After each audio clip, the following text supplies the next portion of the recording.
You got me with a movie quote. You said, for me, Mike Tyson fight, I'm thinking of all the action that was bet on Tyson and Jake Paul. For me, the action is the juice. There you go. I'm in. Mike Tyson. Fight fans, it is time for Boxing Scene's top stories only on ProBox TV, your boxing channel. I am George DeMattelis. Reminder to download the ProBox TV app where apps are available, because one of the beauties of getting the app is the insights of our world champions. We have Chris Algieri, Paulie Malignaggi, and Showtime Sean Porter joining us here on Top Stories. Well, within this past week, Jake Paul defeated Mike Tyson in front of more than 60 million Netflix subscribers, which means maybe more than 100 million eyeballs on the set. We know Saudi Arabia's Turki Alalshikh has finalized his purchase of Ring magazine, and he has announced that the Fury-Usyk card will be $39.95. Talking about two non-boxers who could be frontrunners for boxing's Person of the Year over the likes of a Usyk, better be a Bam Rodriguez, Naoya Inoue, and others. All right, Chris, let's talk about before we nominate boxing's Person of the Year, let's talk about what Jake Paul and Turki Alalshikh have done for boxing. What have you seen from them, what they've done for boxing, maybe both negative and positive? Well, I think in terms of what Turki Alalshikh has done, I mean, we talk about him a lot, and this Riyadh season and these cards and the matchups that are being made, the fact that we're getting the heavyweight division moving again, because it was stagnant for about 18 months. We really had nothing going on. Guys, there was just not enough money to go around to make these fights and matchups happen. But with Riyadh coming in and paying these numbers, heavyweights are back, man. The heavyweight division has been moving. Even the guys who are taking losses are coming back and then getting back in the win column. Think about like a guy like Zhilei Zhang, think about a guy like Joseph Parker, revamping their careers. So in terms of that, listen, we talk about this all the time too. It's an old saying, when the heavyweight division is healthy, the whole sport's healthy. And right now the heavyweight division is healthy thanks to that influx of influence and money from Saudi to make these heavyweight fights available. Now we're starting to see it trickle down, making these other cards. We're seeing great matchups. We just did a show talking about Madrimov and Bohocek, both guys coming off losses who are now fighting each other on the Usyk and Fury undercard, which is a fantastic matchup. Where in the past you probably wouldn't see that fight, especially as a co-headliner on such a massive card. So there's a lot of good things that are coming out of Riyadh season. And in terms of Jake Paul, I mean, obviously that Netflix deal, it looks to me, and this is kind of, the writing's been on the wall, that the pay-per-view model is antiquated. Everything now is streaming. And we just had our first fight on Netflix, and we had, as you said, George, 60 million homes tuned in for that. Does that mean that we're making a transition to now everything is going to be on streaming? Potentially. I think it's going to take a little bit longer for that to occur.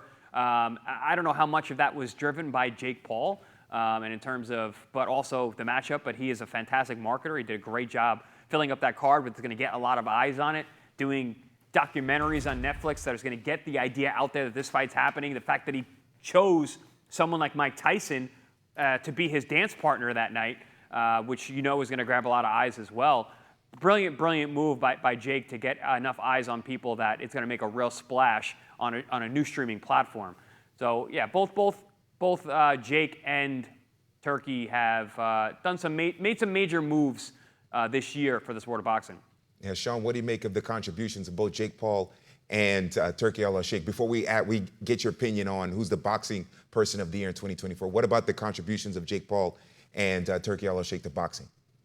Yeah, Jake, I think he's just trying to lead a different charge. He's brought the social media mindset, business mindset to boxing, where boxing has always moved on one functioning business plan. I don't think he's trying to change the business model for boxing and specifically, but he's certainly for what he does and what he's been able to bring to boxing. It's like I've been saying since day one, you got to learn from what he's doing. Don't hate it, but bite from it. What he's doing well, bite the fact that he's putting promotional dollars and he's receiving money back. You got to spend some to make some. Boxing has been safe for a very long time. I think if anything we know about Jake Paul is he's not safe. He takes the risks and he reaps the benefits of that. I think that he's leaving those breadcrumbs in the boxing world. Hopefully, the people at hand have the ability to pick up on that and use it. But for Prince Turki Alalshikh, I think that he's done what everybody wants boxing to do, and I think primarily because of the money that he has at his disposal, he's able to grab from different promoters and make the matchups that he wants to see, which essentially are the matchups that we want to see. I think that that's another thing too. He's listening to what fans want. He's listening to what boxing wants, and he's bringing that to us. So, I salute him with both hands because I think that he's really taking like Jake Paul, taking those risks and those chances. He has the ability to do it. I get it, but he's making it happen, and I love it. All right, Paulie, the question to you there, the contributions of Jake Paul and Turki Alalshikh for boxing. You know, first off, I'll say this. Person of the year is not fighter of the year. Also, person of the year, I think a lot of times, is probably not a fighter because you need, you know, the intangibles to happen to become the person of the year. So, yeah, I think it is between Jake and Turki Alalshikh, and that's not a surprise as they are doing a lot of things within the midst of boxing. Yes, Jake fights, but he's not really that kind of fighter to where you mix him in with the heap of boxers who are usually in the conversation for boxer of the year, you know? So person of the year, interesting. You know, I'm going to take a little bit of a different spin here, guys. Okay. I'm going to look at Jake Paul and what Turki Alalshikh have done to boxing and what they can do for boxing. I think Turki Alalshikh has shown us that when you are willing to make the best fights possible, boxing can thrive. This is the way boxing is meant to be. You make the best fights possible, and then they come to you. The fighters are gravitating towards Turki Alalshikh because he knows how to make them happen. He knows how to compensate them. In an always a more and more expensive world, fighters need that compensation. They are prize fighters. And Turki does what he needs to do to make these fights happen. He tries to keep a balanced view. Okay, he's given us, you know, $39.95 pay-per-view with Usyk and Fury. Okay, bro, you got 2 fights on that card so far that we've talked about. You don't know who's going to win that fight. Okay, that's a doubleheader, possibly more if there's usually a pay-per-view. Again, there's upsets every single time we watch a Riyadh season. Every single time. Odds makers do not know how to make odds for these cards. Just like to a lower level, ProBox TV cards, we have upsets every single time. So we are sort of the building block to the way boxing should be. We're on a higher level. Turki Alalshikh is showing it at the championship level what boxing should be. Now, I'm going to give the different spin why. Because from the other side, Jake has also done very, very well for himself. And he's created a niche within the sport. I agree with Sean, the champ. I don't necessarily think Jake is trying to change everything. But I think he's found a niche for him within a business that's not his. You know, he's more of a YouTuber. He's one of these modern type of famous guys that get famous in ways that, you know, in my generation you couldn't do it, right? But he does it, and then he's found the niche within boxing to use boxing for his advantage. But he's not really there helping boxing in that regard for his own fights. But he also is taking care of fighters, giving out fighters opportunities that wouldn't necessarily get opportunities. And that has shown, especially with the women, especially with Amanda Serrano and some of the other prospects that he's gotten even to a lower degree, they are getting opportunities that may have fallen in situations where they may have fallen through the cracks. So there's pros and cons there for Jake. While with Turki, I think it's just mostly cons from what I'm seeing. It's mostly, it's mostly pros from what I've seen, and it's mostly positives there. With Jake, it's a little bit of pros and a little bit of cons, and overall, here's where you got to take the conversation. I've said this before. Eastern fighters like to fight tough fights constantly. Western fighters tend to be a little bit more spoiled. Not all of them, but you don't get Eastern fighters that are like some Western fighters. If you keep doing where you make the best fight the best consistently, the wheel will turn. You won't preserve these fake fighters. Even if they're good fighters, they're still fake fighters, so they don't want to take on the best. And you will keep the wheel turning, and boxing will thrive. Fans will continue to gravitate back to the sport because the fights happen. If you don't make the fights, if you become a groupie of these Western fighters who you just want to see them win, even if they fight cab drivers, you will invite more of the Jake Pauls of the world into the sport, and they will start to take over boxing. And the entire market of boxing will change because what's popular at this point, especially in the West, is somebody very popular fighting anybody he wants to, and as long as he wins, all the dorks and geeks in the sport who follow him as a groupie, they're happy. They don't care. It doesn't even have to be a good fight. Tyson-Jake Paul was a horrible fight. Let's be honest here. The card was good, but the fight actually sucked. We're really going to be honest about it. But you're going to invite this kind of behavior in the sport if you don't make the best fights possible. If you make the best fights possible, that will just remain niche. That guy's fan, these people's fans will happen, and the best fights will still continue to gravitate. More and more people will gravitate to the sport, and they'll be more and more interested.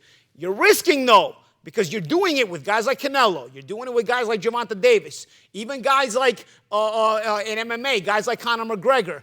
You're doing it with Ryan Garcia's a little bit there, where he's not really got a key win in his career, yet he's driving a lot of numbers. You're going to get the circus in boxing, and you're not going to get the real boxing if you continue to support this. I'm not telling you don't support this, but with the best fights possible happening in Riyadh with Riyadh season, this is what needs to be happening more and more of. This is the model that has to happen if the sport is to continue. Otherwise, I'm telling you, it's going to debilitate into a circus in the next decade or so. Okay, so Paulie, let me ask you this, and I'll ask everybody before we wrap up. Who's the boxing person of the year in 2024? Turki Alalshikh. Okay. What about you, Chris? What do you think? I mean, no question. If you're comparing just Jake and Turki, it's Turki. But for me, it's Mike Tyson. The fact that he is still a global star the way that he is. The guy almost dies in June, goes back, gets in fantastic shape, goes out there, moves the needle. Jake didn't push that fight. Tyson pushed that fight. Mike Tyson, the last fight in Mike Tyson's career, the whole world tuned in. Chris, you got me with a movie quote. You said, for me, Mike Tyson fight, I'm thinking of all the action that was bet on Tyson and Jake Paul. For me, the action is the juice. There you go. I'm in. Mike Tyson. Mike Tyson. The action is the juice, and that juice is Mike Tyson, baby. Yeah, well, we could have used we didn't need to see the bare butt cheeks on Netflix, but I mean, it's still, yeah. Mike moves the needle. Yeah, for sure, that's for sure. All right, Sean, who's the boxing person of the year in 2024 in your eyes? How about ProBox TV? Okay. Listen, for me, it's an and entity, this is why you can't give it to a fighter. Fighters aren't in the ring consistent enough. You know, if what Tank Davis did once a year, if he did that 3 times a year, he's simply, easily put, hands straight up and down, the boxing person of the year. I know ProBox TV is an entity, but what you guys do day in and day out, nobody else is doing. I commend ProBox TV. I'm not trying to get a raise, but I feel like before you can give it to a Turki Alalshikh, who just came into this thing a year and a half, 2 years ago, before you can give it to a Jake Paul, who's just come into this thing 2 years ago, you got to give it to ProBox TV. You guys are, and on top of all that, you guys are doing boxing too. So you're doing it in the ring, and you're putting on the news outside of the ring daily, straight up and down. ProBox TV. What about, I mean, Mike mooning all Jake's fans, because he knew there was a Jake Paul fan base watching that. Mike mooning all Jake's fans and saying, that's all right, I'll take my $20 million. Mooing all of you. That goes a long way for me. Yeah, that's certainly, it's a memory that I think a lot of people need to kind of burn out of their brain. But still, though, it made the fight memorable, that's for sure. And that was something else there, that whole event there. But definitely some great stuff there. And we still have a month left, so you never know who will arise in the next month to be boxing's person of the year for 2024. And whenever that news does arise, we will have it here on Top Stories. I'd like to remind you, scan the QR code, like, subscribe, leave your comments on our YouTube channel, and download the ProBox TV app, where apps are available. On the app and on YouTube, you can watch the next edition of the Contender Series. December 7th, we return to Ireland with another fantastic fight card. I'm George DeMatteis. And that does it for Boxing Scene's Top Stories. ProBox TV Contender Series. On December 7th, look for an all-out Irish war as Dylan the Real Deal Moran battles Tyrone the Mighty Celt McKenna at the top of a stacked ProBox-worthy card.